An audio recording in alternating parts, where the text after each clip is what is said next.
Thanks for having me tonight to talk about the snow plowing. I guess the clerk did a good job of making sure the weather cooperated with our agenda, so appreciate that, Chuck. But this is hopefully this will answer maybe, or just really this is intended to be more informative than anything else. I hope as we go through this, if anyone has any questions, just please ask and I'll answer to the best of my ability. If I don't have the answer, I'll definitely research it and get the answer. But, you know, snow plowing for us at Public Works is a serious part and a very important part of our job for obvious reasons. Last winter was a little bit mild. The winter before that was so-so. The beginning of this winter was very mild. So now we're into our winter season, it seems. So weather patterns are changing. We try to change with it, but it's difficult. The storm before this one that just came in a few days ago never even showed up on the radar, so it just continued to rain without any indication. So it's a challenge for us. Every storm is different, and hopefully you'll see some of the inherent challenges we face as we go through this. But hopefully, like I said, it's more informative than anything. So now we do have a snow removal policy. It is on our website. Typically, you have to let it snow a little bit before you can get out and actually plow. So our policy is very similar to a lot of other villages, cities, where our trigger is 2 inches. Anything less than 2 inches, it's very hard to plow and actually see anything that gets done. Because what we don't want to do is just waste our time. We want the roads to be safe, but in saying that, you also have to have something to plow. So we do split our work shifts up. We go to shift work from December through March. So we have coverage. The only time, we just don't have enough people to do 7 days a week, 3 shifts. So, you know, Friday nights, 3rd shift, Saturday, 2nd and 3rd shift, and Sunday, 2nd shift is when we don't have anybody on. So we're a little bit vulnerable then. We just don't have enough people, but we do our best. The police department's great about reporting things. The fire department is great when they're out there. They will get the word to me if there's anything to be concerned about. You know, the safety of our plow operators and the public, that's paramount when we do things. There's a possible suspension of operations if the factors of the storm are very windy or very icy. So, you know, we plow to minimize traffic and pedestrian obstruction. So it's not an easy job for our plow drivers. You know, when I was a little kid, there was something comforting about laying in bed on Crescent Avenue. You can hear the plow coming. You almost want to roll back over, and it feels great to know people are out there looking out for us. But it's a very stressful job for our people, especially when you constantly have people trying to pass us or go around us, and it's very difficult to see. So there are, you know, we do bump into things occasionally. Sometimes it's not our fault. Sometimes it is. We'll see. But there is a technique to it. Each road, you do what's called a center cut. So you start at the crown and push it each way, 4 passes for the smaller roads, 6 to 8 passes for the larger roads. So what you do is have the center cuts and then what's called a curb cut, which opens the road a little bit. One of the issues you face, though, as you continue on through the winter, your curb cuts, your roads creep in a little bit because of the amount of snow. So we do remove snow from downtown when we can. Obviously, we have to keep the roads open. That's our first priority. So we try to get to downtown whenever it starts to accumulate. And once again, these removal operants dependent upon the weather, the staffing, and budget constraints, because it can get costly to remove. Plowing priorities for streets designated as priorities 1, 2, and 3. And these can change year to year, but as you can imagine, priority 1s are what we call our main routes: Genesee Street, North and South Street, Grand Ave, of course, and anywhere near the hospital, Dunning Ave, Columbus Street, Tech Boulevard, everywhere down there, York Street. So, but operations may be suspended if the safety of the staff or equipment is compromised, meaning it's very related to the point, the bullet there on the preceding or the one page before, where if it just is too dangerous to be out there, we'll have to come off the roads for a little bit. And our salt use is closely monitored because of its cost and also to minimize its effect on the environment. everybody wants safe roads, but nobody, and believe me, involved in a lot of street and highway superintendent community type groups. Nobody has a bare pavement policy no one can afford a bare pavement policy. If we were to melt everything on the road, you can imagine our roads being in the Northeast here are in as rough shape as they are because of the freeze and thaw action. If we were to melt everything all the time, our roads would deteriorate that much more quickly, as that, you know, melted snow gets into the cracks, then refreezes and breaks everything apart. So, you know, we live in central New York. We have to be prepared. There's going to be snow on the roads. At some point, we all have to prepare ourselves. There's going to be snow on the roads. Regardless of how good, or some people think how poorly we plow, there's going to be snow on the roads, even on our best day. We just have to be prepared. And that's why it's important. You know, I know the police department does a good job of getting the wintertime awareness out there. Make sure your tires are adequate. Make sure you have good wipers, wiper blades. Make sure you have washer fluid. All that comes into play.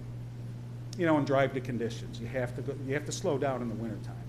So we also have a sidewalk plow. I'll show you a picture of that coming up. That's used to clear snow from city-owned bridges, parks, parking lots, and buildings. You know, this is the rough part. You know, snow plowing is a rough sport. It's rough on equipment. It's rough on people. It's rough on our infrastructure at times. Damage does occur. Mailboxes sometimes get hit. Curbing, we bounce off of a little bit. If you don't have curbing in your front yard and you don't have markers, it's very difficult for our drivers to know where the road ends and the grass begins. And remember, part of their job is not only to open the road up, but also to keep it as wide as possible. So we do get into some lawn a little bit, driveway approaches, and we do our best in the spring, provided people call us, hey, you damaged my front yard. We will go back in the spring with topsoil. We always do that once the snow melts and reseed and everything for everybody. Now this is one too. I know people struggle with this one, and it's also a challenge for our drivers because this is where kind of it's not road rage, I call it driveway rage, where somebody, and I understand, you spend an hour really busting your butt and you get your driveway clear, and all of a sudden you hear us coming. And we're plowing the bottom right back in. It's not by design. We didn't wait for you to get done, but the design of snow plows is the snow has to go somewhere, and it's going to end up there. We don't do it on purpose. You know, what I always say is when, like today, our people came in at 3 in the morning, worked till 3 this afternoon, they have to go shovel their way back into their driveways where everyone else is shoveling out. So it's a challenge for everybody. Their driveways are going to be just as packed as everybody else's. So, and we don't clear private driveways. What we have done, if the police department or the fire department calls us and there's an emergency at a certain address, we will open if they can't get access because of some of the conditions, we will find them a way in. So that has happened. We will get as close to the mailbox as possible. And it's up to every occupant, every resident there to clear the mailbox so that the Postal Service can deliver the mail. Alternate side parking is a huge benefit to us, simply because what will happen now is we got all this snow, now everyone will move come 6 o'clock tonight to the other side of the street, and that'll allow us to do the side they were just on. So, and you can tell when people don't follow the rules because, A, it makes us look like we're not doing our job, but the car's there, we can't do anything, and they're there for a few days sometimes with 3 tickets sticking out of their door. So, and we always respond to concerns and complaints. That's our phone number there, that's the website, and provided we have people on at that time when we're notified, we'll respond. So this is our snow removal budget. Pretty straightforward. Overtime, other equipment covers things like plow bits, oil, things like that. Operating supplies, that's mostly salt. Services, we keep that low because that's usually a tow, but if somebody breaks down, like it happened today, we tow them ourselves by pulling them back in. Vehicle maintenance, like I said, it's a rough sport, $7,000, and then of course you got your the retirement, Social Security, and workers' comp. So overall, our budget is $300,000. There's no benefit to any of us here in the city. We don't get bonuses if we don't spend money. This is our money, that's what we spend it on. There's no advantage to myself, to Public Works, to anybody here if we don't have people out plowing. There's absolutely no incentive. So when people say we weren't out plowing, that's not accurate. We're always out plowing. You might not see us or hear us, but we're somewhere with as many people as we need. So, but like I said, let's talk a little about snow intensity. So if we go plow after 2 inches and it's snowing at a 1 to 2 inch rate for 3 hours, it takes us, and I'll go through this a little bit, it takes us about 4 hours to do a route once. So if we get through your street and you're the first street to be plowed, and if it's snowing near a 2 inch per hour clip, after 4 hours, there's another 8 inches on the road. You think we're not even there, but we have been there. All the people they have a clipboard with the streets, and they check it off as they go. So, but, and with saying that, do we make a mistake sometime and miss a street? Absolutely. If you run out of salt, if you blow a tire, if you have to come in for a repair, you may lose track of where you left off. And that's when I hope people, instead of being frustrated, just let us know, hey, I think you missed us. And we'll come back. We always do. So this is where we talk about the routes individually. There's 16 plow routes, includes the main routes, 11 large truck routes, 3 pickup truck routes, which you'll see are spread around. Those are our dead-end streets, some of the cul-de-sacs. Those are actually very difficult to plow because they're not all in one area. There's 3 routes, but they're spread out, and there's really we've grouped them as closely as we can to each other, but those are tough. Now the large plow, we number our routes 1 through 11. The old guard, who all of them are pretty much retired now, instead of route numbers that we have changed to route numbers, they were old ward numbers. So like the upper 8th and the upper 4th, which I don't even know where they are. And you look at the old maps, you can see, but some of the old veterans who've been retired when I first broke in, it was all ward driven. So, our up and coming people now have no idea what the wards are, including myself. I know they used to be there, and I can look at them on a map, but to tell you where the 4th ward is, I don't know where it was. So that's what we do now. You can see the number of streets on each one, and that's pretty much standard. Like I said, in all the organizations I'm involved with, it seems like everybody's plow routes, when they plan, analyze, and implement whatever plan they're going to do, all of the routes take anywhere from 3 to 4 hours. And I don't know why that is, but it just is. There must be some kind of magic number for everybody, whoever dreamt up snow plowing back in the day. So the main plow routes, it's kind of hard to see in this. They're all different colored, 1 through 10 on that. We did have, remember it said 1 through 11. What I did is called the 11th route is, don't be confused, these are the main plow routes instead of the pickups, but we actually have a route that's called the mains, which is the Grand Ave, the larger 4-lane highway type. These are the pickup routes, like I said, the smaller routes. Those are the number of streets. So you can imagine, we do a street. These take a little longer sometimes because of the distance in between, and you'll see this. That's this pickup truck routes. So you can see the blue route, pickup route 1. You can see we call them, in garbage talk, down at the southeastern corner off of Lake Ave, they're called the back down streets because that's how the garbage trucks have to drive them. So you can see the challenge we face there with snow plowing.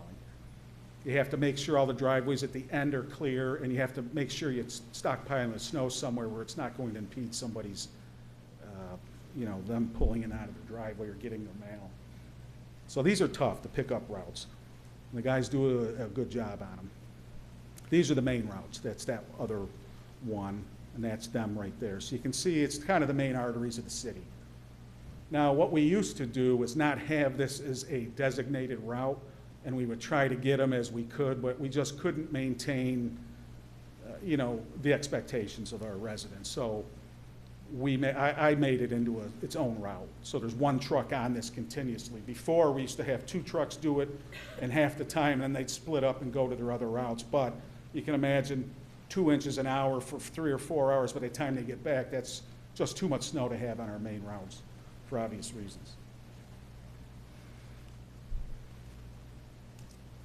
So the routes, and these are for our sidewalk machine. And once again, us at Public Works, we try not to ask for too much, but we're thankful that the mayor and council have always included us in our equipment requests through our capital or our CHIPS program. So I hope that continues, because plowing-wise, we're only as good as our equipment.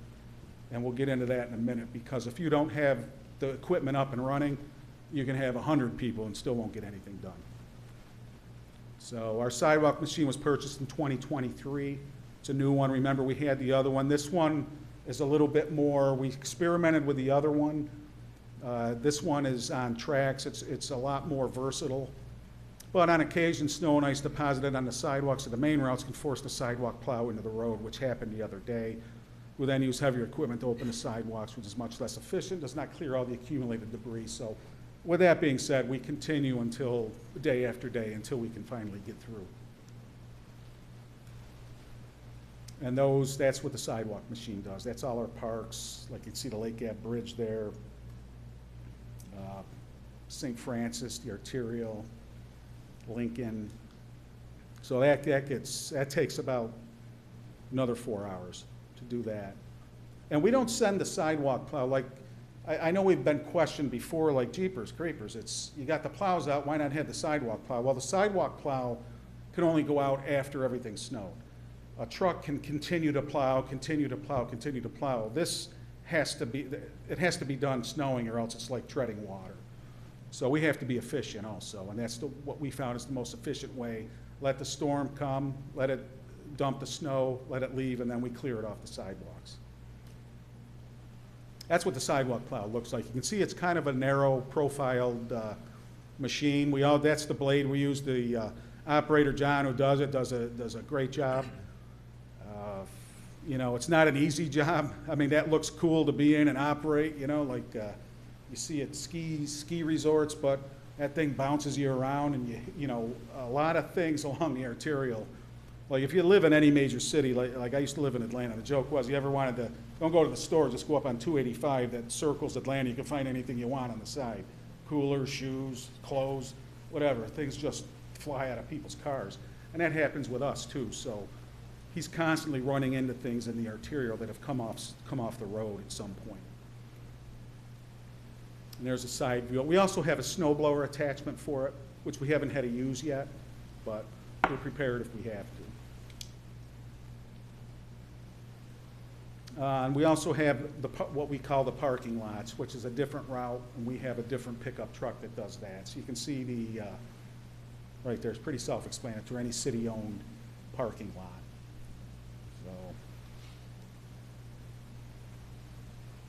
That's, you know, Dill Street, Court Street, Seminary, the parking spots there on Steel Street at Clifford, Soul Cemetery, because we still do have winter burials at times, and the one-way Estate Street. Now, this is a challenge for us, the one-way Estate Street. I know there's an ordinance there for no overnight parking on Genesee Street, but we may want to consider about winter months on this, because once people get in there, we can't get in there anymore. And it's not alternate side parking. You can park on both sides. So even for our smaller pickup trucks, if we're into the winter a little bit and they're out, it's tough for us to get through there. So I know people live right there and everything, but I'm sure they want clean spots just like everybody else. And when there's cars in there, we can't get in there. And those are the parking lots there. Sounds like one of our plow trucks right there, doesn't it? Staffing, and this is an important one here, the staffing part. So to fully staff each snow event and to cover all routes, including mains, streets, pickup routes, parking lots, and sidewalks simultaneously, we need 16 plow drivers, and more importantly, we need 16 operating plows. So that brings us to how we staff these things. Now, when a storm comes, it's not like a storm clocks in and then clocks out. It come at any time of the day, and how we are staffed, we have to call people in. So, you know, to me, I like numbers. I keep a lot of numbers for information purposes, but this one in particular, I think I need to share with everybody, because we have some people that have responded 100% of the time now, every time I've called them over the years. So There's Bob Mitchell and Dale Smith over the last 8 years. Every time I've called them, they've come in. Now, people, yeah, that's part of their job. They should. I get that part. It is part of their job, and they know that. But they've been called at the movie theater. They've been called at birthday parties. Who knows what they're doing when I call, but they always put the city's needs first. And that's 8 years. So that's over 110, probably 120 times I've called at 2 in the morning, 4 in the morning, 6 in the, it doesn't matter, 10 at night, whatever we need. That's 8 years. John Gridley, the last 6 years, 100% of the time. Let's see, there's Bob Harris, the last 2 years, 100% of the time, but over the last 7 years, he's only missed 1 call. And he still says I screwed up the scoring on it, but I didn't. I know I called him that one time and he was babysitting, so for his son, I know he missed it. So he always contests that, but like I said, Dale. Then we have Rob Pickard, who worked second shift the last 2 years. Justin Smith, the last 2 years, all 100% response. Dan Sensabaugh last year was 100%. He now works here, so he goes out a champion, I guess. But Dave Foltz last year, 100%. Ryan Sensabaugh, 100%, and Carter Bennett, 100%, all from last year. Which also brings us, we've had a lot of movement. We've had retirement. We've had people transfer departments. So right now, we have 5 people in our MEOs that have 1 year of plow experience. So that's a challenge for us. And I'll tell you what, these older guys, and they all happen to be males, these guys that we have really done a good job so far of kind of teaching the younger guys the right way and the wrong way. So what I'm getting at, general public, we do have a lot of people still coming up on the learning curve, so just be a little bit patient. If you see things you don't like, please call me and we'll make it right, because we can't be out there. We don't have enough people to sit in the cab with these people. So they're learning as they go. They're doing a good job. It's a lot of responsibility here. A couple of these guys are not more than 18 or 19 years old, and here we put them in a piece of equipment that's worth $250,000, and here there's 30 streets, see in 4 hours. We don't do it. I'm being sarcastic, but that can be a frightening thing for some people. So, but they're doing good. Our veterans are doing good, but it is a challenge for us. I'll be perfectly honest. But you have to learn. That always gets me when you apply for a job. No one wants to talk to you unless you have experience. But how do you get experience? By having someone allow you to get the experience. So they're doing good. They're doing good. So, and that's exciting for me, because that's the generation coming up that's going to be plowing for the next 30 years. So they're learning the right way to do it, and that's the important thing. And they're also learning from these 100% people the commitment it takes to be, a good public servant and be responsive. Because it just still amazes me, over 100 times over the last, 8 years, I can call some people and they always respond. So here's our staffing levels. We have a foreman, we have 5 laborers, they do the smaller routes. We have 14 MEOs, which is our truck drivers. They do the larger routes. The 3 HEOs, that's a heavy equipment operators, they load salt. Tree trimmer, Rich has a CDL. We have 13 what's called miscellaneous, which are other job titles that don't necessarily require a commercial driver's license, but some do have them. And we include everybody at the Public Works garage. So here's our shift status here. Like I said, we break off into shifts through the winter time. So we are covered. Like right now we have 2 people on. It's not snowing. They're out doing, really at this point, they're probably out making sure Grand Ave doesn't ice over or anything like that. It's not supposed to. So we'll see. And we also have an MEO, a truck driver, on the weekends. So here's some of the costs too, and these are reflective of this year's costs. Like I said, we have, it's amazing what, not turnover, but I know the civil service system, how it operates, but you get people that just entering in the civil service system as opposed to some of our veterans that have transferred out or retired. There is a cost difference there. So if you look at the last time I did this, it's probably, $200 less per hour. Remember, this is for 16 people on this, remember that. So you can look at straight time, 400, so that's 16 people, $415 plus your benefits. So you can see how expensive the benefits are. You know, what is that, $275? And that's just per hour. So then you get the overtime. Now, it always amazes me that the overtime should be more, but as the comptroller explained to me, and I got the rate from her, I do that every year, you know, most of the benefits are paid on the first 40 hours. That's how it's calculated. That's why the overtime rate isn't a lot more than the straight time rate, which amazed me at first, but it's the benefits. We all know the value of benefits, how important they are, and how expensive they are. So anyone have any questions on that? Because we'll refer to this little thing. So here we go, our salt barn.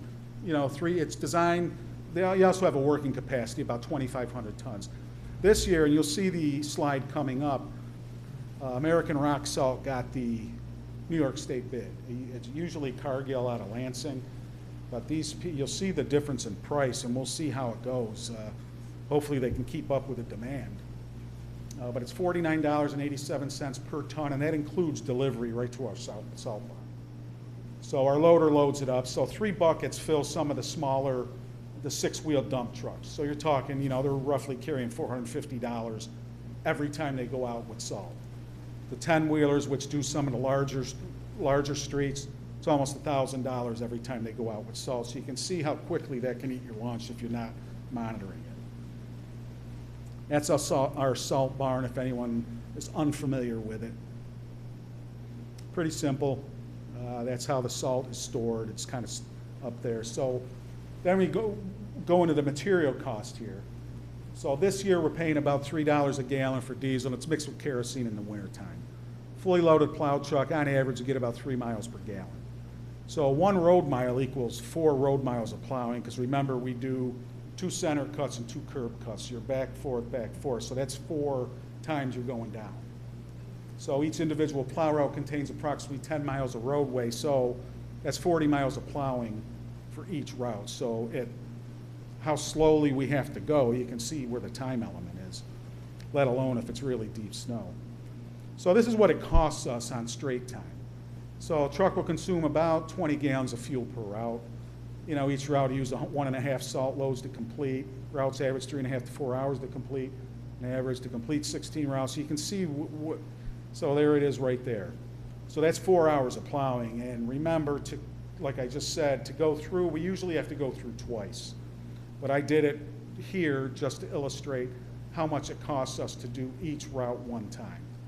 So you can see at $3,600 an hour, you know, we're providing a valuable service for our residents, and I think our people are pretty good at it. So, and there's the same scenario, but just on overtime. So you can see per hour, it doesn't really go up that much simply because the majority of benefits are paid already on the 40 hours. And the fact that we have some younger people in the system with only 1 year of experience. So, you know, you can look at that as a positive. It is, but, you know, the veterans, you just feel a little bit more at ease when somebody has some experience. But we'll figure out how good we are as leaders, you know, to teach these people the right way. So, but assuming a snow event requires 2 passes per route, our labor budget contains enough overtime for approximately 5 overtimes event. Don't go to the total there, go up to the labor line. So that what I'm referring to there is the $3,100, not the $14,008. So, anyone have questions on that? So that, we take our budget very seriously down there. We don't waste time, but it's a fine line. You have to have enough people in to do the job. Yes? Why did you switch your supplier for salt? We didn't. You know, it's bid out every year. Bid. Okay. So, and how did it compare to? Well, I'll tell you what. Let's get to the salt slide, and if it doesn't answer your question, I'll gladly answer it. But it might answer it, and I can't remember where it is. It's coming up quickly though. There it is. Look at it. It was the next one. So you can see the difference in price. Last year we paid $60.17. This year we're paying $49.67. The big unknown there, though, Counselor, is how, because from what I gather, Cargill is in Lansing, as everyone's aware of that. They're mining out underneath Cuga Lake. Now, there's a group down there that feels it's going to be like you pull the cork on the bathtub and the lake's going to drain. So they're really ramping up some opposition to Cargill's operation. That's my own editorial. That's what I think is going on there. I know there's a group out there. I think what they're having issues with is every mine out there, whether it's a sand and gravel mine or a salt mine, you have to have what's called a reclamation plan. What you're going to do with that property after your mining activities are done. And I don't know what their reclamation plan is, but I don't think people are like what they see. The only question is, so American Rock Salt, I believe their mine is in Geneseo. So you can see the difference in there. So some people, some smaller groups went with American Rock Salt even last year because it was cheaper. We didn't. Talking with Aaron over there at the DOT on Dunning Ave, we stayed with the state contract because of the relationship with Cargill and their haulers. They're very responsive. So far, they've been responsive, American Rock Salt has, but their haulers, they haul at a different schedule than us. They come at all times of the day, so when I pull in the morning sometimes, I have 4 slips like they came at 3 in the morning, so it's hard to actually get information out of these people. But they've been doing the job so far. We'll see, though. They have to keep up with the demand. They've never had, as far as I know, the state contracts, so I'm sure they're, especially as everyone knows, the climate and the storms that have happened all around us, including us this week. So it's always a challenge. You can see how it's fluctuated, though. If you take Business 101 and the supply and demand theory, this is your classic example. If we have a light winter, salt goes down the next year. If we have a heavy winter, it goes up. The value is, that's how they do it. So, but this is a new company it could be a little misleading if you look at the per ton, because it's not the same company. It's a different company. Salt is salt. It's the same. It looks the same. It acts the same, but we'll see hopefully they can keep up. Thanks. So, did that answer your question? Yeah. Okay. You can see how much we use. Now, I'll get into a little bit. Our salt spreaders are computerized. So we can set the application rate, which we do. Because the old school style had a conveyor belt that brought the salt to the back, and it goes, we call them spinners. It comes down and it throws the salt out. The old school way is you had to physically, if you came to a red light, you had to turn it off or continue to dump salt. So you can imagine if your favorite song's on and you got the bass or some kind of game on and you're at the bottom, fourth quarter, you're listening, you forget to turn your salt spreader off. You pull out the green light, you left a little pile of salt like that. So ours are, I have a picture of one of the computers that's in each truck. It's a Rexroth system, so it turns off when you off the throttle. A little safety feature. But here's the status of our vehicles now. And once again, council and mayor have always been understanding of our concern and our needs. We've ordered 2 trucks in 2022 that are just now being built. That's how backed up everybody is. We had one of those trucks got delivered, I think, to Harrisville, which is where Viking is, the plow spreader, because you buy the truck and chassis from one place, and then they send it to another place that puts on the dump body, the spreader, and the spinners and everything. So they're a year out. So you're talking by the time you get a truck, it's 3 years. It's been 3 years. And they're just now getting delivered up northern New York where they're going to assemble the plow and all that. But they're telling us it's still 10 months out for that. So that's the challenge we face. So this year we have no spare trucks, only because we had a system going that worked beautifully, and it still does, but this delay and whatever excuse they're using this month, and everyone's in the same boat. So we're doing our best. We don't have any spare trucks, so that's why it's critical that we maintain our fleet and we do all we can. So that's just a typical, some of our trucks have wings. That's a wing you're looking at there. The plow blade itself is on the right. And that's a side view of the same truck. And that cord you see, that's a block heater. We have to plug them in at night so the fuel doesn't gel up. That's what the spinner looks like. I know that's a little distorted, but that's what it looks like. the spinner. So the salt comes down that little funnel-looking thing and gets on that. That's, this is called a combination body, which we found is the best for us. See the plate at the bottom? It has the number 90 on it. You can pull that off and it exposes 4 augers that are there and they spin, and that's how it draws the salt to the instead of a conveyor belt system, the augers move it, and we found that to be much more durable. Plus, when you use this in the non-winter months, all you have to do is put that plate back in without having to remove the spreader. And that's one of our smaller trucks. We call those 1 tons. That's a salt spreader on the back there. Little different setup. That's the Rexroth system right there. So it's all computerized. We preset the dispersion rate. Because what you want to do, and if you want to talk technical, it's called scatter. If you put salt down, it just bounces all over the place. You're trying to reduce that to keep it on the road. So that's an actual spreader. So that's one of the conveyor belt ones. They still work. They just don't work as good as the other ones we have found. And that's a route sheet. That's you can see the routes there on the left, the old ward numbers in the middle, and who's assigned and what time they come in. So I'm pretty sure that's the last slide. It is. Does anyone have any questions at all? Like I said, we do the best we can. Do we make mistakes? Sure we do.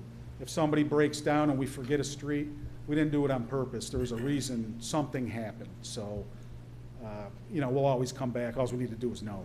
Because sometimes that driver, if they've been, on the clock for 10.5 hours and,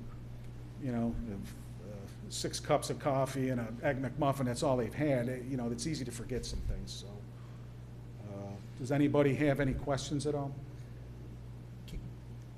You can ask them afterwards if you want, but the public can't ask questions.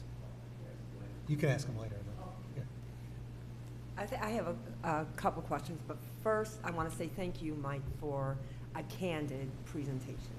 So, and what I mean by that is just by you explaining that we have some young folk that are doing this job. So when we're as community members traveling in our city and we see things that don't quite look like they did a couple years ago, now it kind of puts some reasoning behind this could be a young person in there, not doing something that is intentionally damaging, but this young person is learning. And here we are as a city trying to make sure that that next generation, that we're not having all of that expertise just kind of retire and then looking for expertise to come in, but recognizing that we have to get these folks ready.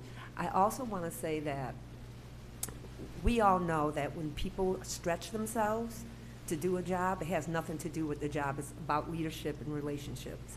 So those folks that you talked about, they're not coming in because they want to plow at 3 o'clock. They're coming in because of the relationship that you've built and also the leadership that you give that department. Nobody wants to plow at 3 o'clock. But then you said that here's my question, that you don't have enough folk. Are there not enough folk to cover the shifts, or there not enough folk for the department, or there's not enough money to hire the No, right I understand, number of folk? and I'm sorry if I confused you. I'm not asking for any more people. Okay. What we don't have is enough people to have 3 people on per shift. That's what I'm saying. Okay. I think we have the right number of people, and sometimes it's not the number of people, it's having the right people. So I think our Public Works Department can get by with a few less people, or a few more people, because we have the right people. And that, kudos even to thanks for acknowledging there is a difference between somebody who's just learning something and someone who it becomes rote and it's just automatic. And, I don't expect everyone to understand that or even want to understand it. What I found out over the years is, and it's tough to meet everyone's expectations. We try, we really do. But when we're out there, they're doing the best they can. And if they miss your street, there's probably a good reason. Forgetting something, to me, that's not a good reason. But if something else is on that person's mind, because life happens. We all have people out there we care about. And remember, too, these are our families driving on the streets, too. We want them safe. So when people say we're not out there, doing it, we don't care, that's just not accurate. It isn't. You know, you won't find a more caring bunch than our group down there. You never really see us that often, you don't. And, you know, it's probably better you don't, right? This is about as good as it gets. But, you know, we do have good people down there. They have the city's best interests at heart. And you don't do it for the glory.